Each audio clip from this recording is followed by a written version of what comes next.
Hey, so you know I always talk to you guys about different time frames and various ways to use them and different tricks, right? So this is one of the things I always talk about.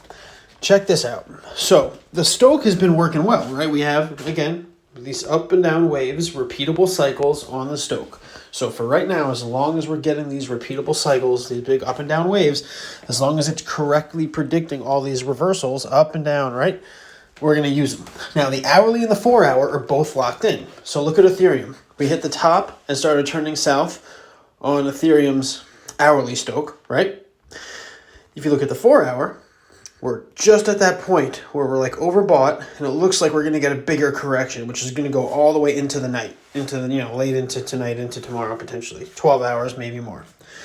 However, sometimes it gets up to this point, but it doesn't turn south. It just kind of stays up and keeps really bullish. Since that's still a possibility, I'm thinking I might want to get into trades. I still have half of my position on Ethereum open. But if it only retraces to like the 55 and the 99 EMA on the hourly, and we start to see the Stoch down here on the bottom start to turn back up, if we bottom out on the Stoch without retracing that far, like if we only come down to like 20, 25 or higher, and we don't go lower than 20, 25, that's a really good sign. So that indicates that we're going to get, with this Stoch wave up and then a Stoch wave down, we're going to get a big move up and a smaller move down, which means the next move up is probably going to be really big to get a continuation on the 4 hour model. Does that make sense? So the 4 hour hasn't turned bearish yet. It still has the potential to continue bullish. And the key is going to be the hourly. And then if you really wanted to get technical, you could go all the way down to the 15-minute and see, the 15-minute's been pretty reliable.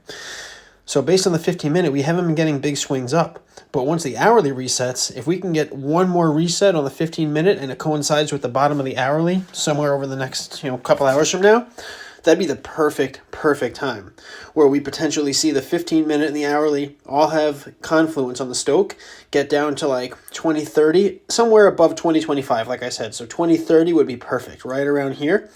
If we can get down to that level, I have an alert, a notification at 2040, so I'll get a pop-up on my phone, and then I can jump on and look at the chart. This is one of those keys where, by using the different time frames, you could potentially get a really nice, precise surgical entry before a big move up. And I think if we get a smaller retrace on the daily, we're going to get a big move up because that 4 hour model still hasn't turned bearish. There's still potential for a bullish continuation on the 4 hour model.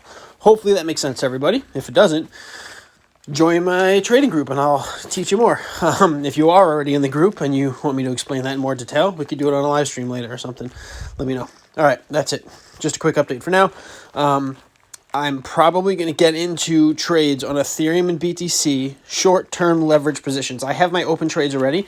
I might open additional trades as if I didn't even have those, right? And mentally, I just kind of keep them separate in my head. So stay tuned. If I get a notification about this dip here, I'm going to look for the same sort of setup on BTC, and I'll let you guys know. I'm going to be outside playing with the kids, so hopefully I don't miss it. I have notifications enabled, so hopefully I get the pop-up if it hits, and then I'll figure out what I'm going to do next.